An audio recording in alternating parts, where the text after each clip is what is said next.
Apa kalian tahu semua benda di dunia ini ada kekurangan dan kelebihannya, termasuk kendaraan bermotor. Maka siapkan radiator agar kalian tidak kepanasan, apalagi kalau kalian pemuja merek. Oke, kali ini kita bakal roasting KTM 1190 RC8R yang kita sebut saja RC8R agar gampang pembahasannya. Superbike ini sudah nggak diproduksi lagi dengan alasan terlalu berbahaya karena tenaganya yang liar. Padahal mah motor ini didiscontinue karena nggak laku aja dan nggak bisa bersaing dengan superbike lainnya. Kalau gitu sih bang, ini motor KTM belum motor torsinya. Oke, kita bahas dulu speknya secara singkat. Motor ini pada awalnya diciptakan ke dunia ini hanya untuk sementara pada tahun 2005, dan saat itu namanya tidak ada huruf R-nya di belakangnya, yang berarti namanya hanya RC8. Motor ini dibekali mesin V-twin 999 cc yang sama seperti KTM Super Duke. Hampir 1000 cc, tapi kok namanya RC8?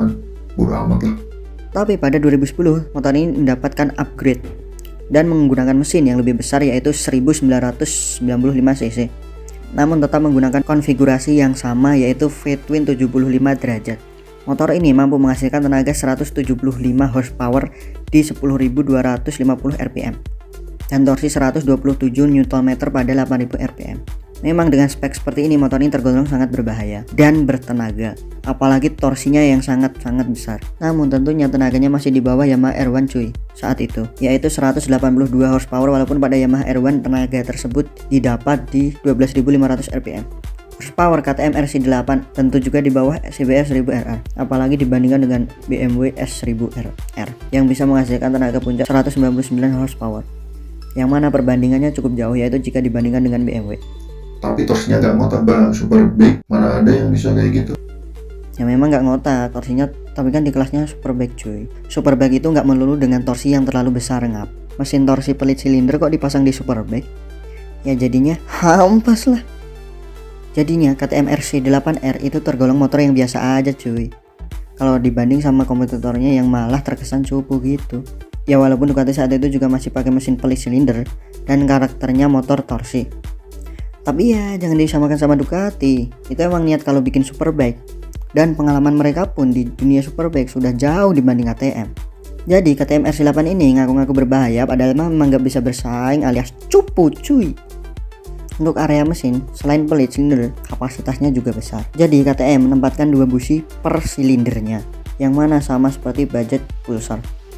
Namun untuk sistem di KTM, ketika mesin di bawah 7000 rpm, hanya 1 busi yang menyala bertujuan agar tarikan lebih ringan, dan 2 busi menyala ketika mesin berputar di atas 7000 rpm agar bahan bakar bisa terbakar dengan sempurna.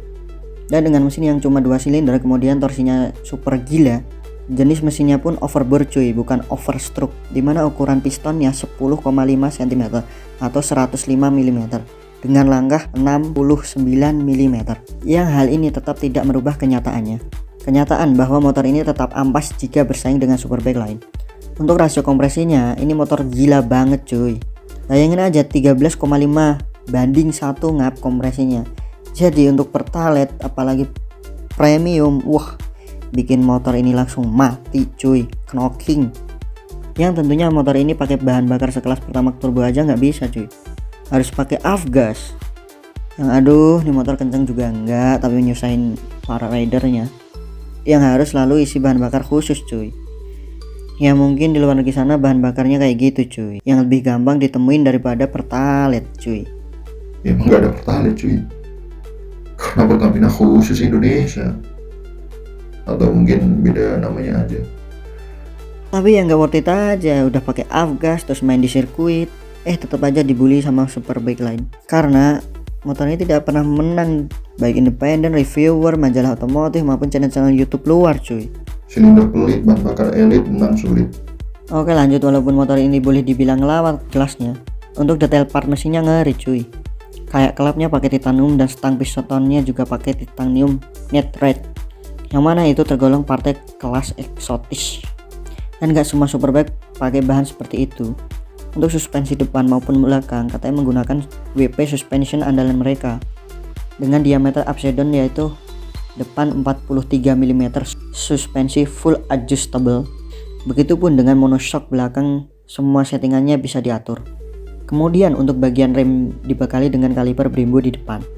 Ya boleh dibilang untuk sektor ini nggak ada masalah cuy, karena partnya emang kelas flagship.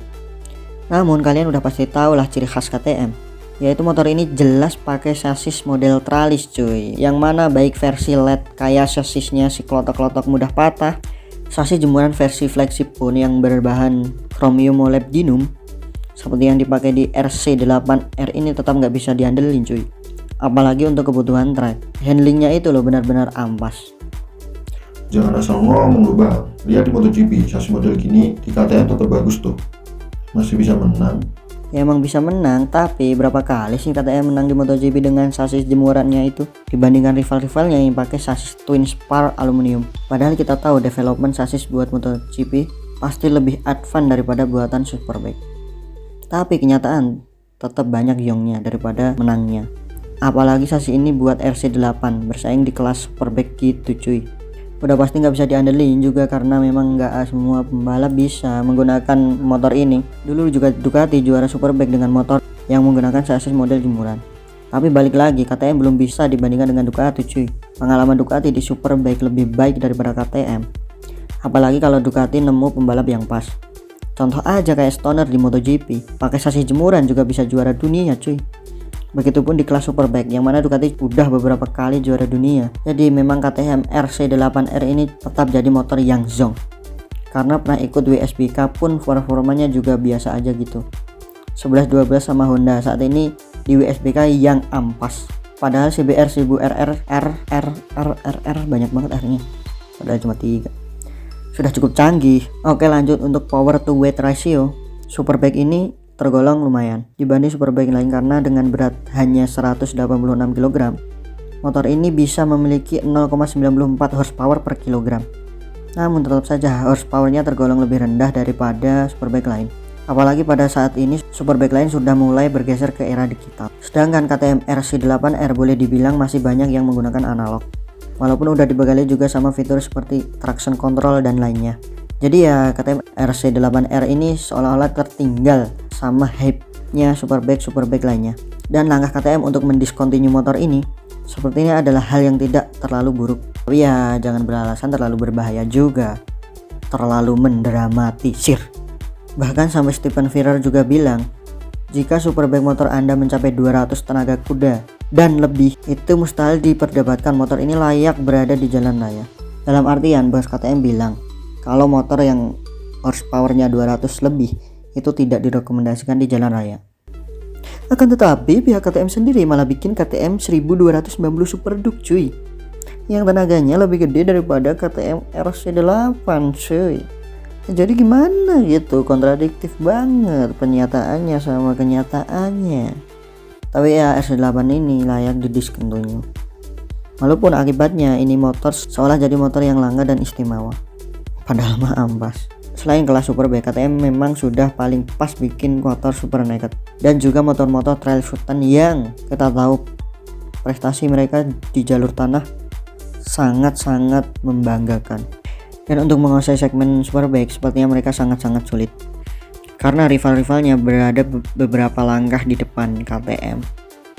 Apalagi posisi KTM masih punya idealisme dengan sasis jemuran yang harus dipasang di flagshipnya, tidak bisa dilepaskan, dimana hal itu juga akan membuat KTM susah untuk bersaing dengan Superbike lainnya. Penggunaan sasis jemuran memang sangat cocok untuk penggunaan trail atau super naked, tapi untuk Superbike kenyataannya pikir-pikir dulu lah daripada kalah terus menerus. Menang sesekali sih, karena kenyataannya sasis twin spar aluminium lebih terbukti superior daripada sasis tubular. Walaupun RC8R gagal, KTM tetap menjual Superbike-nya yaitu RC8C yang khusus untuk balapan doang, only track, dan diproduksi sangat terbatas cuy, dan sukses terjual cuma dalam beberapa menit doang cuy. Gila, emang sultan-sultan beli motor terbatas udah kayak beli gorengan aja. Tapi memang sangat disayangkan KTM tidak punya lini up Superbike seperti pabrikan lain. Padahal gue sendiri yakin pabrikan segede KTM mana mungkin nggak mampu bikin Superbike lagi dengan teknologi yang jauh lebih baik. Ya walaupun tetap bakal sulit juga karena RC8R aja gagal sampai harus bilang bahaya padahal mah nggak laku aja. Jadi intinya kehadiran RC8R hanya jadi kayak lu bro, badu doang.